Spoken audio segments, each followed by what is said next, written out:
សុស្ដីប្រិយមិត្តទាំងអស់គ្នាសូមស្វាគមន៍សាជាថ្មីមកកាន់ Channel របស់ខ្ញុំដែលនៅក្នុងថ្ងៃនេះគឺខ្ញុំមានសាច់រឿងថ្មីមួយមកចែកជូនប្រិយមិត្តទាំងអស់គ្នា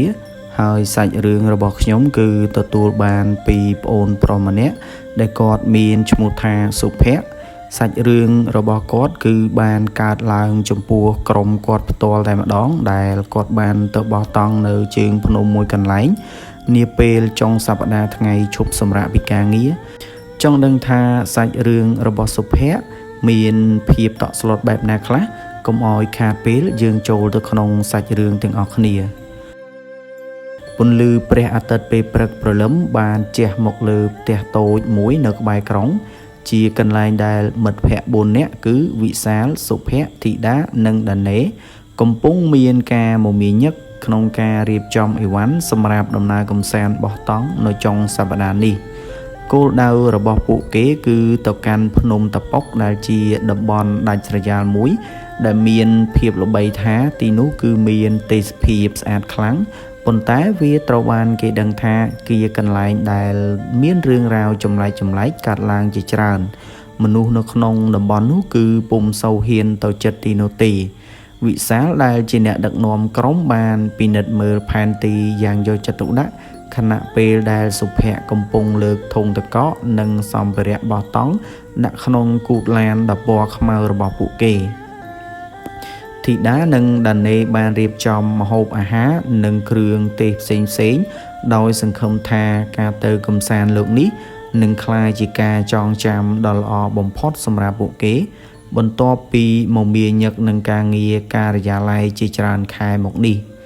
ឡានបានចាប់ផ្ដើមលូកចេញពីទីក្រុងសំដៅទៅរកផ្លូវលំដែលឆ្ពោះទៅកាន់ខេត្តភាគឦសានដោយឆ្លងកាត់វាលស្រែពណ៌បៃតងខ្ចីនិងភូមិឋានរបស់អ្នកស្រុកដែលនៅដាច់សន្លឹមនៅពេលដែលឡានធ្វើដំណើរបានពាក់កណ្ដាលផ្លូវមេឃស្រាប់តែស្រអាប់អួរខុសពីធម្មតាខ្យល់ត្រជាក់បក់បោកមកប៉ះកង់ឡានដែលធ្វើឲ្យដាណេមានអារម្មណ៍មិនសូវស្រួលក្នុងចិត្តប៉ុន្តែនាងមិនបង្អាក់ដំណើររបស់មិត្តភ័ក្តិឡើយពួកគេបានឈប់សម្រាកនៅហាងបាយក្បែរផ្លូវមួយដែលជាកន្លែងដែលមានបុរសចំណាំម្នាក់បានសម្លឹងមើលពួកគេដោយក្រសែភ្នែកនិងប្រមានតិចៗថាកុំចូលទៅជ្រៅពេកប្រយ័ត្នវិលវិញពុំរួចសុភ័ក្របានសើចនឹងសម្ដីនោះដោយគិតថាវាគ្រាន់តែជំនឿចាស់បុរាណដើម្បីបំភ័យក្មេងៗប៉ុន្តែវិសាលគ្រាន់តែងក់ក្បាលទទួលស្គាល់ដោយស្ងៀមស្ងាត់និងបន្តបើកឡានទៅមុខទៀតផ្លូវកាន់តែតូចទៅហើយដើមឈើធំចាប់ផ្ដើមគ្របដណ្ដប់លើផ្លូវធ្វើឲ្យពន្លឺថ្ងៃមិនអាចជះចូលមកដល់ឡើយបង្កើតបានជាបរិយាកាសអាប់អួរខ្លាំងបំផុតបន្ទាប់ពីធ្វើដំណើរអស់រយៈពេលជាង6ម៉ោងពួកគេក៏បានមកដល់ជើងភ្នំដែលជាចំណុចចុងក្រោយដែលឡានមិនអាចចូលទៅដល់ឡើយហើយពួកគេត្រូវធ្វើដំណើរដោយថ្មើរជើងបន្តទៀតពួកគេទាំង4នាក់ស្ពាយកាបូបធំនិងដើរចូលទៅក្នុងព្រៃក្រាស់ដែលពោរពេញទៅដោយដើមឈើបុរាណនិងមានវល្លិរុំជុំវិញហាក់ដូចជាសរសៃឈាមដែលកំពុងរងចាំលេបត្របាក់អ្នកដែលមកឈ្លានពានសំឡេងសត្វស្លាបយំកងរំពងក្នុងព្រៃប៉ុន្តែវាមានលក្ខណៈហាក់ដូចជាស្រែកយំអាឡោះអាល័យជាជាងការច្រៀងរាំធ្វើឲ្យធីតាចាប់ផ្ដើមដើរអែបចិត្តវិសាលជានិច្ចបន្ទាប់ពីដើរបាន2ម៉ោងពួកគេក៏បានរកឃើញវាលស្មៅធំមួយក្បែរជ្រោះដែលមានទឹកធ្លាក់តិចតួចហូរធ្លាក់មកក្រោមយ៉ាងស្រស់ស្អាតនេះគឺជាកន្លែងដែលពួកគេសម្រេចចិត្តបោះតង់ខណៈពេលដែលកំពុងរៀបចំតង់វិសាលបានប្រទះឃើញរូបសំណាកឈើចាស់មួយដែលរលួយពាក់កណ្ដាលស្ថិតនៅក្រោមដើមជ្រៃធំមួយដែលមើលទៅដូចជាមានគេយកមកដាក់តាំងពីបុរាណរូបសំណាកនោះមានរូបរាងជាមនុស្សគ្មានភ្នែកនិងមានមាត់ចំហធំហាក់ដូចជាកំពុងស្រែកដោយការឈឺចាប់ខ្លាំងដែលធ្វើឲ្យដាណេញ័រខ្លួនទៅត្រើតយប់ក៏បានមកដល់ភាពងងឹតបានគ្របដណ្ដប់គ្រប់ទិសទីមានតែពន្លឺភ្លើងគំនរដែលពួកគេបានបង្កាត់ឡើងប៉ុណ្ណោះដែលផ្ដល់ភាពកក់ក្ដៅនិងពន្លឺបន្តិចបន្តួច ขณะពេលដែលកំពុងអាំងសាច់និងនិយាយលេងសើចសុភ័ក្របានឮសូរសំឡេងដូចជាមានមនុស្សដើរនៅលើស្លឹកឈើស្ងួតនៅពីក្រោយខ្នងរបស់គេប៉ុន្តែពេលដែលគេងាកទៅមើលក៏គ្មានអ្វីទាំងអស់ក្រៅពីភាពងងឹតធីតាចាប់ផ្ដើមមានអារម្មណ៍ថាដូចជាមានភ្នែករាប់រយគូ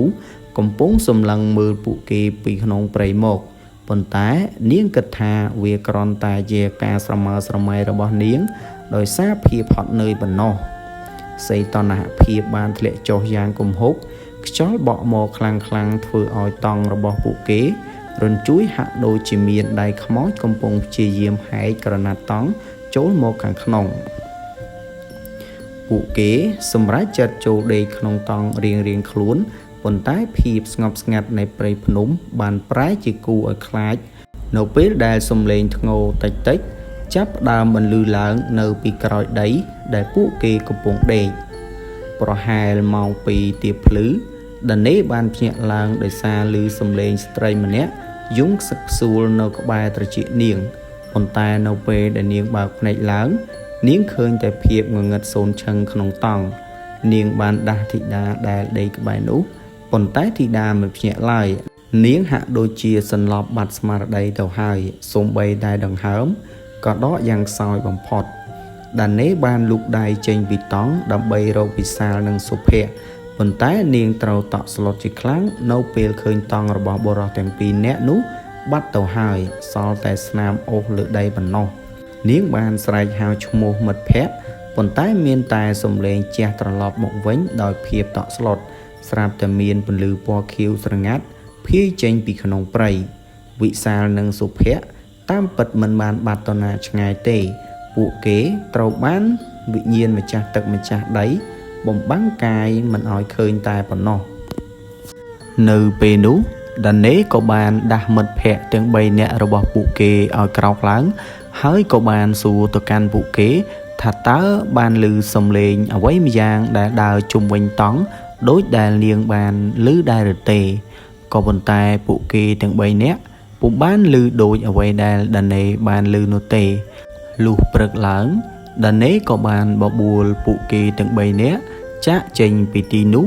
ហើយត្រឡប់មកភ្នំពេញវិញនៅពេលដែលពួកគេទាំង4នាក់បានធ្វើដំណើរមកដល់ក្នុងភូមិ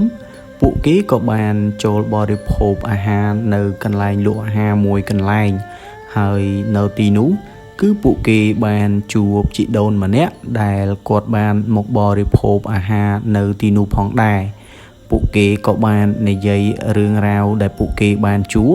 ប្រាប់ជីដូនម្នាក់នោះនៅពេលដែលជីដូនបានស្ដាប់ហើយជីដូនក៏បានប្រាប់ពួកគេថានៅទីកន្លែងនោះពីមុនធ្លាប់មានរឿងរ៉ាវអាក្រក់កើតឡើងហើយវិញ្ញាណដែលនៅទីនោះតែងតែតាមលងបន្លាចនៅពេលដែលមានអ្នកណាម្នាក់ហ៊ានចូលទៅកាន់ទីនោះនៅពេលយប់អ្នកភូមិដែលនៅទីនោះគឺគេពុំហ៊ានឡើងទៅទីកន្លែងនោះនៅពេលយប់ឡើយព្រោះតាំងពីដើមមក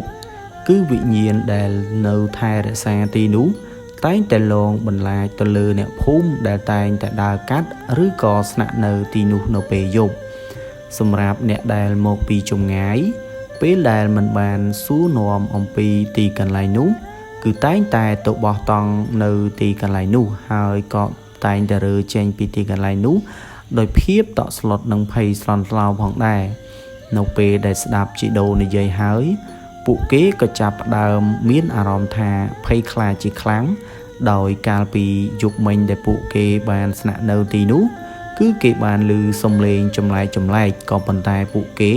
មិនសូវជឿលើរឿងអបិយជំនឿក៏គិតថាវាគឺជាការស្រមើស្រមៃរបស់ពួកគេ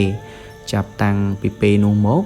គឺសុភ័ក្រមិនបានទៅបោះតង់ទៀតទេព្រោះគេខ្លាចជួបរឿងដូចដែលគេបានជួបនៅយប់មិញនេះហើយសាច់រឿងរបស់សុភ័ក្រគឺបានចប់ត្រឹមតែប៉ុណ្ណេះជាចុងក្រោយជូនពរប្រិយមិត្តទាំងអស់គ្នាមានសេចក្តីសុខនិងរកទទួលទានមានបានគ្រប់គ្នាសូមអរគុណ